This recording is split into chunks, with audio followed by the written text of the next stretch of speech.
Welcome, Spartans, to Mission Debrief. We are playing every mission of the mainline Halo video game series in chronological order, and talking about our experiences with a little lore sprinkled in along the way. If you'd like to play along with us and have some thoughts read on the show, email us at podcastevolved@gmail.com or drop us a tweet at podcastevolved on the Twitters. We will be talking about the Oni sword base mission from Halo Reach on our next episode. But in this episode, we are debriefing the first playable mission from Halo Reach, Winter Contingency. I'm your host, Colin Perkins, alongside David Arnold. Hello, everybody. And Krista Brown. Something better. I knew she was going to say that. I knew it. It's in the script. You write it, she reads it. All right, noted. She's like Ron Burgundy. Noted. So I mentioned the first playable mission because the first mission in Reach is actually titled Noble Actual, and it's just a big sexy cutscene that sets the stage for the game. But before we kind of dive into everything, we want to first set the stage. This is the first mission debrief of Halo Reach, so we want to talk a little bit about kind of what the game, who developed the game, kind of where it was in the place of history, all that sort of stuff. So Chris is going to give you a quick run through. Okay, the name of the game is Halo: Reach. Correct. The developer is Bungo or Bungie.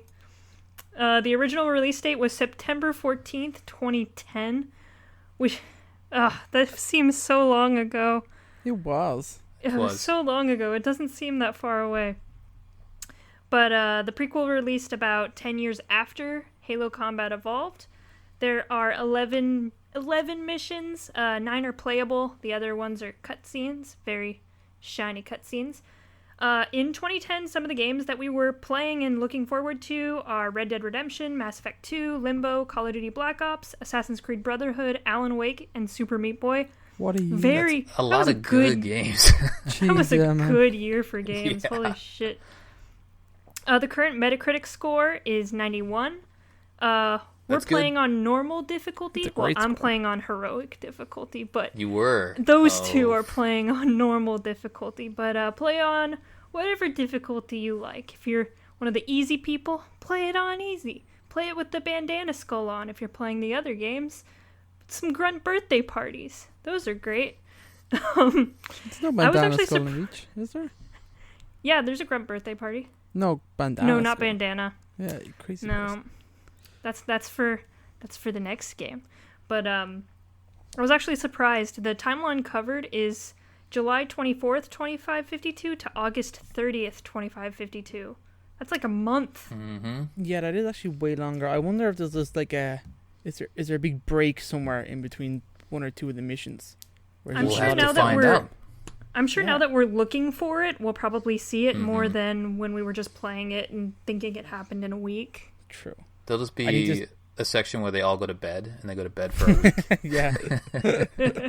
They're like, okay, guys, this happens in a month, so we're going to have to just sit around for a month. Yeah, that's one of those non-playable missions. Right. It's just their daily routine. They get up, they put on their Spartan armor, they have their coffee. It's just a dream sequence. Yeah. All right. So thanks for setting the scene, Krista. This is technically mission 2 with the Winter Contingency. You've played it. We've played it. Just want to give you a brief overview of what just happened. So you are the player. You are Noble 6. So you're joining the team, Noble team.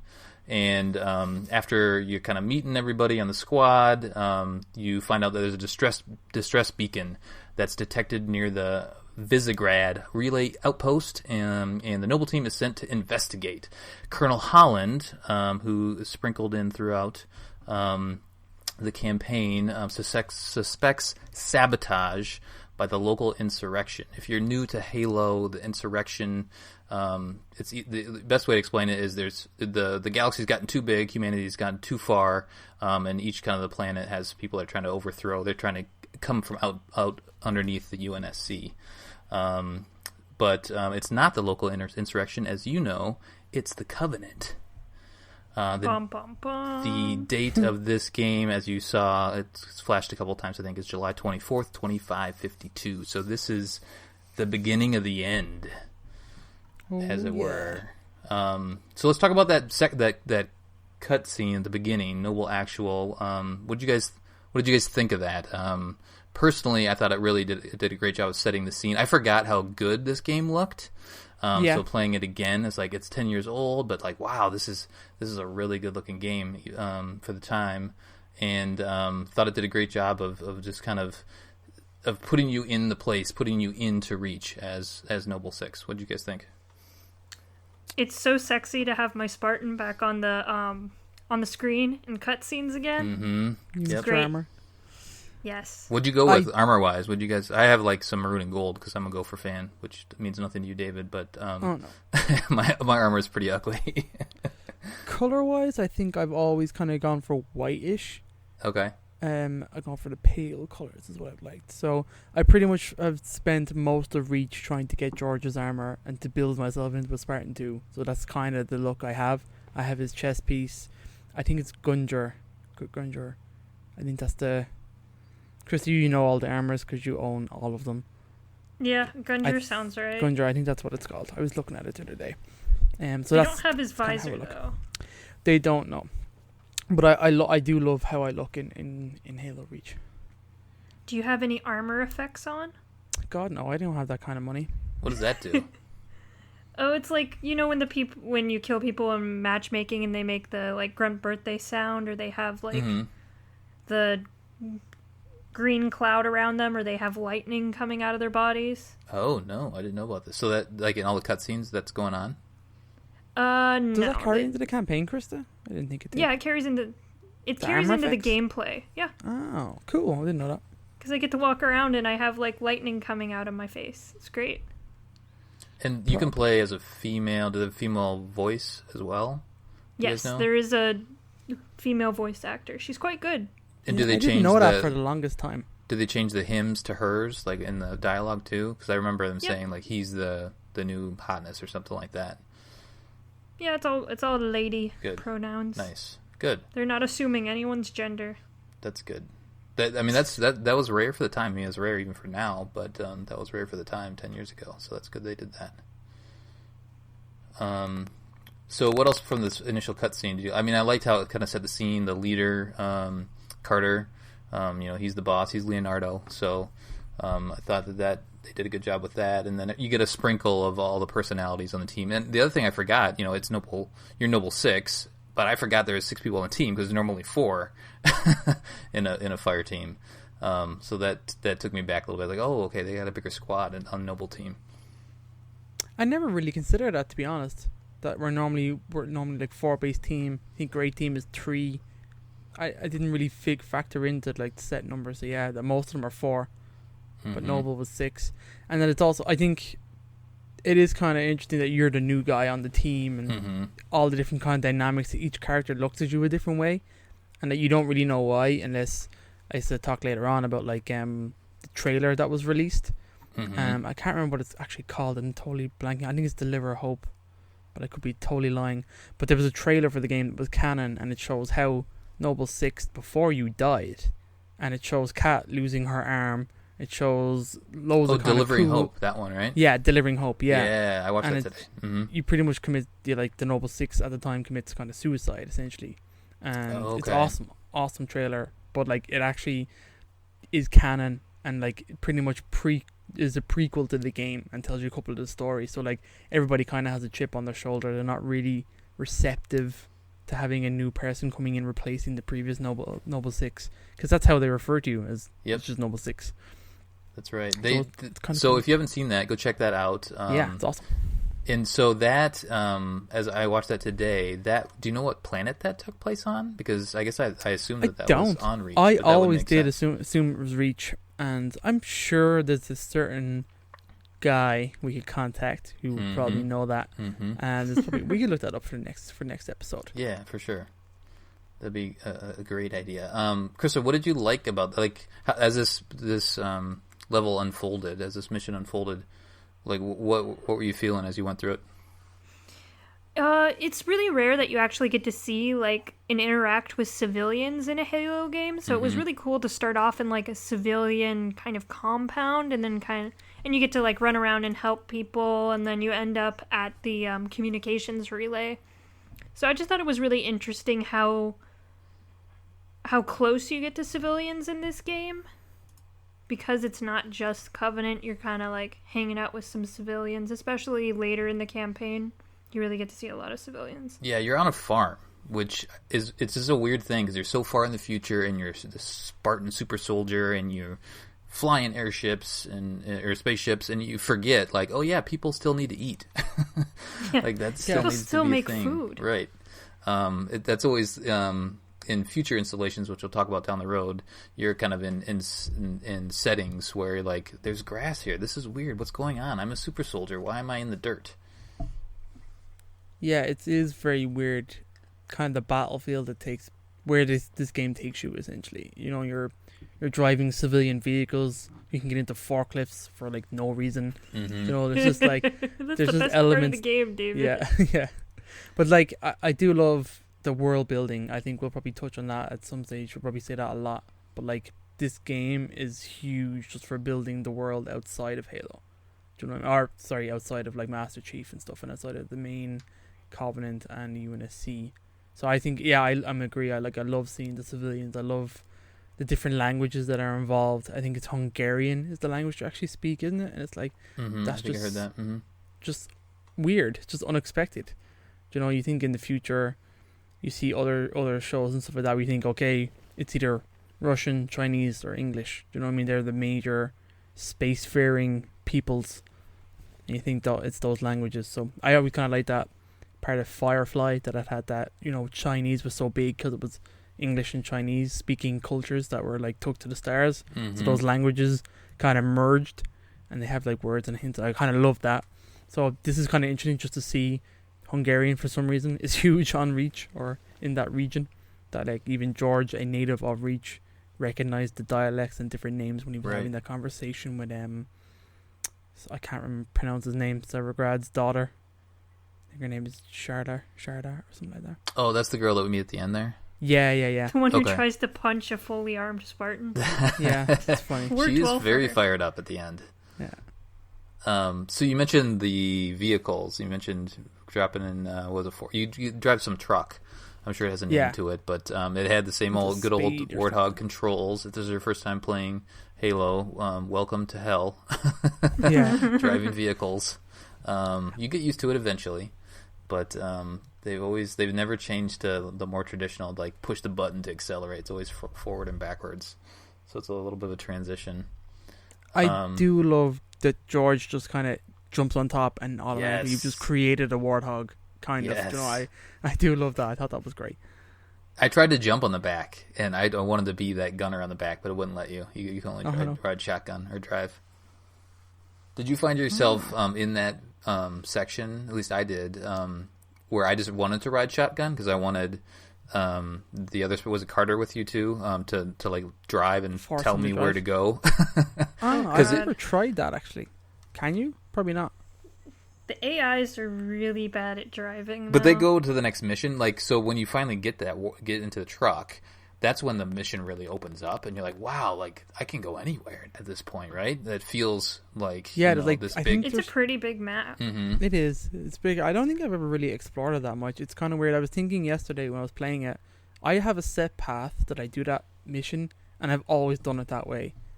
In terms of where I go first when it opens up, I go here, and I finish the mission, and I've never deviated that for any reason. I don't know why.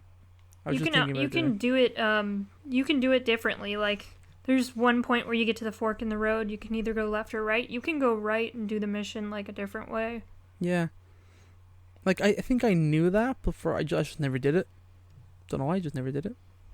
So the other thing that I really like about this mission is they do a good job of. I mean, it's a big long tutorial, but they do really ramp it up. And they allow you to they kind of teach you a move, and then they let you do stuff for a while, and then they teach you a move, and then they let you do stuff until you finally get to that first firefight, and then you're finally fighting, the aliens that we've come to love, the new aliens that you're going to learn to love if this is your first time. But starting to kill those grunts and the what's the new one? The skirmisher, is that right? The skirmisher, okay. Yep. It's like it's just jackal a jackal variation with feathers. Yep. Yeah. So that's essentially kind of the first and last time we ever see them. But they're there. I think 343 or Bungie tried to say like most of them got wiped out at Reach or something like that. Yeah, that makes sense. What weapons what were your go-to weapons? Oh man, Needle rifle. Needle rifle, man. That's one thing I gotta say about this game. I love 10 out of the 10. needle rifle. It is my favorite addition, and I love it. I savagely and aggressively hunt down the skirmishers that have needle rifles, just for ammunition in this game. It's all I do. I love it. As soon as I find one, I run, ammo, collect. Yes, I love it. I remember playing this the first time through. I don't know how many years ago, but I remember finding that needle rifle and was like, "Am I cheating by using this? Like, this thing is amazing." I love that thing. Yeah, I just love how accurate it is. How it super combines. It's just like, it's great, man. It's one kill headshots if you have no shield. It's so satisfying. I love. Did anyone else completely forget the existence of the plasma repeater? Because I did. Yes, I did, until I yep. picked it up yesterday, and I was like, "Oh Yep. yeah." This was a thing. They tried to do this. Yeah, so this is going to be proved to be hard. They say like this is the first time because this is like 10 years after we've already had a bunch of Halo, right? Up until this point, so it's gonna be hard to kind of keep everything like in order in this. But there's a lot of these guns in this game that you're not going to see again, which is a weird thing. It is actually weird to think that, but like I guess Halo's always been like that because as soon as Halo 2 came out, you had a bunch of guns you never had in Halo CE. And their only thing is like, it wasn't on the Pillar of Autumn, so you never got any of these weapons. Right. You're kind of like, right, okay, fine. One of the arguments for all of the different variations of weapons for Reach is that, well, the Covenant knew that humans were going to be there, so they came with a fully loaded arsenal, whereas Halo CEA, they didn't know humans were going to be there, so they just brought the minimum basic weapons. Sure, that makes sense. I like it. Except they're supposed to go straight from Reach to Halo CE, Krista. Yeah. So yeah, that's true. Yep. Total cop-out. Dang it. It is. Anyway. The vehicle, then the new weapons I generally do like, and I always love the needle rifle in this mission. And then we meet some Sangheili, some elites, and there's some there's some white ones. Yeah. Is that it? Or no, there's at the end there's the red ones, right? I think it depends on your difficulty, but yeah, there's definitely white and normal, and I think red. I do love the classes. I love the whole Zealot class that they brought into Reach. I want to say it was Reach. I mean, the grunts and stuff and enemies were always kind of color coded, but now you feel the differences in terms of like these guys' shield's way stronger, he's way more aggressive, or this grunt will do this if he has that color because he's like whatever, a more aggressive type. He throws loads of grenades. I don't know. It's cool. I love the distinction that they brought in to all the units and enemies that you fight. Also, I don't know what it is, but I just love the elites in this game. Like, their just movements are so fluid and interesting. They're hard. They're more difficult. They're more difficult to shoot. Definitely. They are. Yep. I think they're just super interesting in this game. So, yeah, things will get easier next game. These elites are tough. They don't sit still and just take shots to the face like you want them to. They don't go blarg blarg. Blarg blarg. That's right. They're speaking Sangheili, right? Yeah. I like that. I like that they went back to like languages you don't know yet. Yeah, because you can't understand the grunts either. Yeah, like that. That's cool. Yeah, it'll be interesting playing through in chronological order because it'll go back and forth along the way. Where they're speaking a different language or they're speaking English.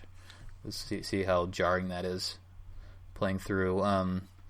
What else lore-wise should we be talking about? Like, let's talk about Winter Contingency. What is Winter Contingency? David, what is this? Sure. So this doesn't really come into play till like the very end of the mission, where Carter is talking to Colonel Holland at the end, and he's reporting back in, because their communications were cut when they landed, so they've just been fighting the Covenant and haven't reported back yet. So at the very end, Kat kind of has like splices in together the communication and calls Colonel Holland and just says, Covenant are on reach, it's the winter contingency, and then the mission just kind of ends. So the winter contingency is an official United Nations Space Command UNSC emergency plan that deals with situations where the Covenant forces have become aware of or are present at a human colony world. So it's not reach specific. It was first mentioned in UNSC DF Instruction EM 22277 on the 10th of March 2526. Now I'm not sure exactly where that reference comes from, but this the first time that we've really heard of it is in IRL is Halo Reach, which is this mission. So it actually details a bunch of kind of scenarios. It's not just the Covenant at a planet, it's if they become aware of. So like if they gain information for in any kind of format and we're aware of it, the winter contingency kind of comes into play then. So I think it's like emergency evacuation, it's all this kind of stuff. So you'll see some of it come into play throughout the rest of the game, and I think we can agree it's not a very great plan, but sure, it is what it is. So that was one thing that that took me, that was a little bit of a put off, is this Spartan team that's aware of the Covenant by this point, right? They've been fighting them for a while. They stumble across the Covenant on reach, and they're just like, "Oh, there's the Covenant. Let's shoot them." Like it doesn't seem like the voice acting. I think it's good overall, but they don't really say like, "Oh shit, they're here. This sucks." Yeah, there's a bit of disbelief from George. One of the first lines, I forget who exactly says it. I think it's June, but they're like, "The Covenant is on reach." I repeat, the Covenant is on reach. Right. Yeah, so maybe they have warning. that, but then like kind of in the banter back and forth, they're just like, all right, well, let's just shoot these guys, and then we'll go talk to Colonel Holland, see what he thinks. They are Spartans though, so they're just kind of they're pretty level-headed right away. I mean, it's more, I don't know. Just I guess the magnitude of like the situation isn't really conveyed in the banter at all. It's just like, yeah, let's take the Covenant now. They're here. Let's shoot them. And let's go talk to Colonel Holland at the end of the mission, but. It just doesn't seem like they're. I mean, this is a big deal, right? Like they weren't supposed to find reach. Yeah. No, well, something that they failed to really communicate, especially in that first cutscene, is like what reach is and how important to humanity. Yes, I think that's is. true. That's true. I think it's weird that like when they announced Halo Reach, I'm sure that all like the Halo fans at the time who've played the 3 games, were super jazzed because we knew what Halo Reach was because we had the book. And like the book is like, we always talk it up. It's one of the best. Do you know what I mean? The Halo Reach book, which is kind of a sore point for this game because of the kind of quite large amount of inconsistencies between the book and this game. And we haven't gotten to those yet. Like those will kind of rear they'll their come ugly as head they later come. on. Yeah, but we'll essentially, like if you're not aware, the Halo Reach book is a prequel to Halo CE that was written more or less around the same time as the launch of the first game, so 10 years before this book existed, written by Eric Nyland, and it pretty much details the Spartan 2 program and how it kicked off and their first couple of missions. So it's loads of backstory into Master Chief. Oh, it's so good. It's just so good. But there are dates and times of events and where certain characters are and things that take place that do not match up with this game, and it's been a sore point in the community for a long time. But there is Halsey's Journal, and if you haven't found Halsey's Journal, like pick that up somewhere along the line as you're playing through this. Find that somewhere and read through that because they do try to kind of patch some of the inconsistencies along the way. They do. Yeah, and 343 tried really hard when they got the franchise to do it as well, but it's really hard to patch together those two stories. Yeah, there's like a definitive edition, I think, which changes a few things in terms of dates. But, I mean, it is what it is at this stage. I mean, pretty sure we've all just accepted it and kind of moved on. That did, honestly, on record, I almost walked away from the franchise after I played this game because I'd already read the book. I'm like, wait a minute, that's not how it happened. What the hell? Yeah. I was not happy. I'm sure a lot of the other people weren't happy either. But I stuck with it. I'm here today, still with you And guys. here we are, exactly. I mean, the story that they tell in the game, we're getting a little ahead of ourselves, but the story they tell in the game isn't a bad story. It's just a good not the story. story we expected. like I said, it's a Metacritic of 9.91. Like, that's incredible. Do you know what I mean? It's a fantastic game. Yeah, and that takes into consideration multiplayer and all that stuff, like the whole experience. Yeah. So, which is a great package, absolutely. Anything else we want to cover up on the first mission here before we read some? We'll read some community kind of thoughts as well. So we want you to play along with us. We want you to send us your thoughts. We'll share those on each episode as well. Krista, what'd you have? I have a couple things because I have played this game to death. So, one of the things that probably you don't know about is that when you play on Legendary difficulty, Cloaked Spec Ops Elite will spawn near the start of the mission. You'll see him fleeing. It's a brown Spec Ops, so he's not, normally what their color is, which is black. But right as you land your pelicans, or whatever they're called, Falcons. Hornets? Whatever, Falcons. Falcons. Oh, she's Okay. played this game to death, but doesn't know what the Falcons called. I never use the Falcons because they're trash. Anyway. I love them. Anyway, once you land in your Falcon, that's kind of the area he is. You gotta run up and kill him before he turns the corner, and then he'll disappear. And if you manage to kill him on Legendary difficulty, he has a nice, juicy data pad. What does it say? Yay. Does it say cool stuff? It says cool stuff. All the data pads say cool stuff. Nice. Are there a lot of Easter There's eggs? like Easter eggs. There's a like at few. least one on every mission, I think. I will need to find those. And then another one is that there are 7 possible places for Bob to spawn on this mission. Who's Bob? I don't know. Why does Krista, no one know what the who hell is Bob Bob? is? Okay. Why is he in all capitals in the notes? B-O-B. Because Yeah. it's abbreviation for Born on Board. This is actually a Easter egg that's kind of a callback to Marathon, one of Bungie's original games. Mm-hmm. So he is a gold-armored Sangheili Ranger. So he's kind of a yellow, weird-looking, kind of goofy-looking guy. And basically, he spawns at random locations. There are other forms of Bobs, like white zealots and stuff like that. Bob is basically just a name for Sangheili that aren't colored normally in this game. But Okay. they are considered Easter eggs. They're not canon. But there are a couple, like, daily challenges to find Bobs and kill them. But basically, it's just a cute little thing that you can do. You can find and kill a Bob. Oh. So Okay. we'll be talking more about Bob. But Okay. back in the day, you would have gotten a medal on Bungie.net for killing him, but that doesn't exist anymore. No So. longer. It's still in the game though. Bungie.net does exist. It but not does, Reach. but I don't think the stuff exists. Mm-hmm. Yeah, if you go there, But- you'll find some Destiny stuff.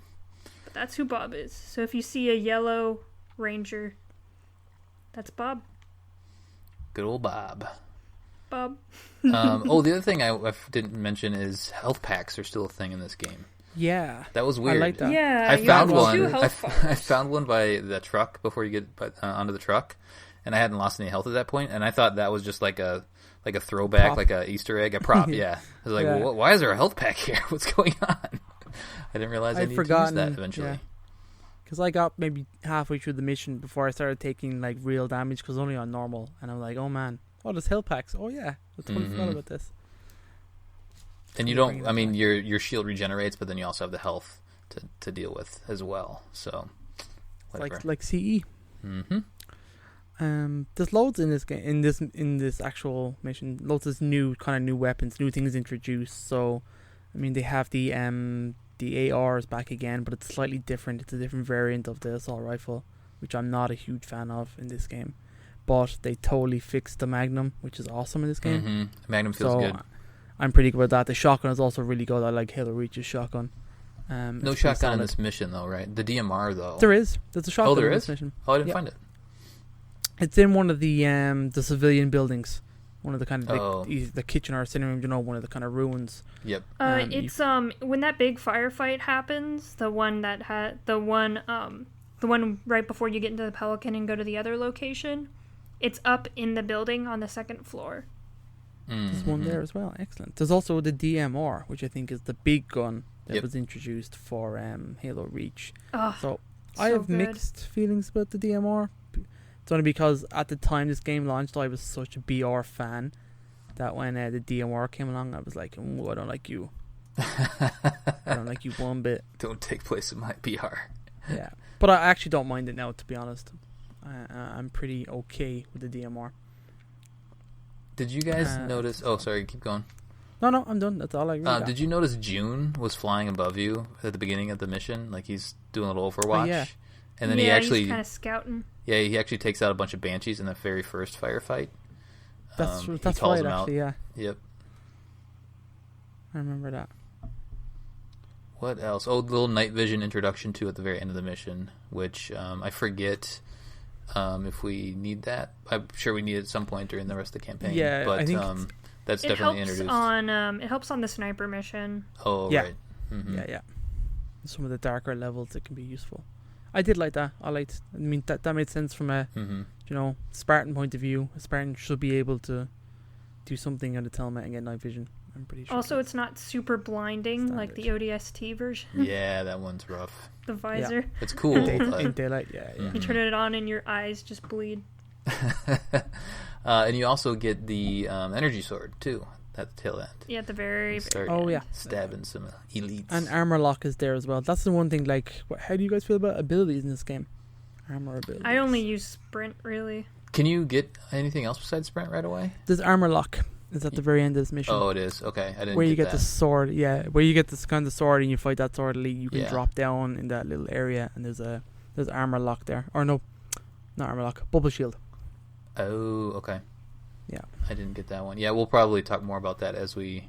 That's more part of the campaign later on. Mm-hmm. But I like sprinting around a little bit. I'm cool with sprint. I'm cool with sprint too. I'm super cool with sprint. Sprinting is the best. Speaking of the best, why don't we talk about some of our community feedback? So we reached out. We have a Facebook group. If you haven't joined, find us on Facebook. Just type in Podcast Evolve and you can join. We talk Halo all the time. And then follow us on Twitter as well. Or shoot us an email and we'll read your thoughts. So we have a couple from each, both Twitter and Facebook. David, do you want to read the Facebook?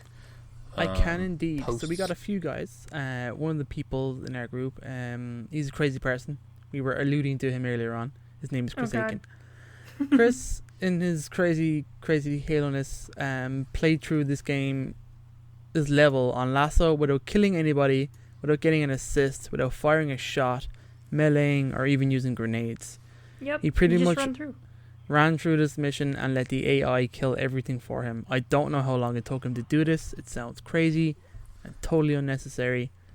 But Chris, like I said, is a crazy person. So that was kind of his comment, his thoughts on this mission. I don't know. He's just a madman.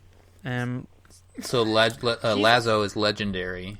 The hardest. Sorry, legendary all Legendary skulls all on. skulls on. Mm-hmm. I've done the entire campaign on a lasso. Krista tried to make me do this once. It was awful. It's great. It's so much fun. You have to play the game so differently, and that's one of the reasons I like it. Probably takes forever.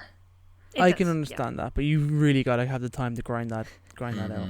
The last mission on Reach took me and a friend 6 hours to do. So. Oh God. No, thank you. We have another comment from Matthew Lunt. He's a popular guy over on our group. Hi, Matt. He thinks the gameplay is kind of okay. He thinks the level is very meh. He doesn't like the design and thinks it's kind of grey and kind of dull, which I can see. Yeah. I can totally understand that visually at the start of Reach. I did find myself staring at kind of the environment though. Like there's the valleys and the mountains and the skybox. Like they do a good job with that, but it is kind of grey in general. I agree. I think they tried to make this game a bit more gritty compared to the other Halo games. Mm-hmm. Yes, it's definitely not as bright and colourful as Halo 3. But I do like that aesthetic. I like my more gritty, dirty Halo. He says from a Lorehurst, Hans Snow White, he thinks excellent. He loves seeing the military protocol, the first contact, the Covenant, how they reacted with that at a human colony, the Winter Contingency. He loved the introduction of the Spartan team, the mix of the dialogue with everybody, how their strict military dialogue, how the Spartans work. that kind of stuff. He loved all that. He loved the level because it's the first in the game with canon confirmation of humans speaking the language. So he's a big language buff, this man, and he loved hearing them speak Hungarian, which is kind of what I mentioned earlier on. He finds that quite interesting that the smaller languages from Earth survived to travel through space and time. So he found that quite fascinating. And our last kind of comment really is by River Willingham. And River, it says not his favourite, but it did have great moments, which I agree. The introduction of Noble Team is really good. The solid bit of personality from each of them, kind of points we've touched on already. And he loved the world building, which I think he was spot on in pointing out in terms of how civilians work, hearing the different languages, the vehicles, small details that just pretty much sold Reach as a livable, inhabitable world. And that's our peeps. That's what we got for today. What happened on Twitter? I have some what happened on Twitters. Twitter? Our friends at Bad at Halo says standard introductory mission establishes the characters and roles, hints at tensions between Kat and Carter, and Emil and George.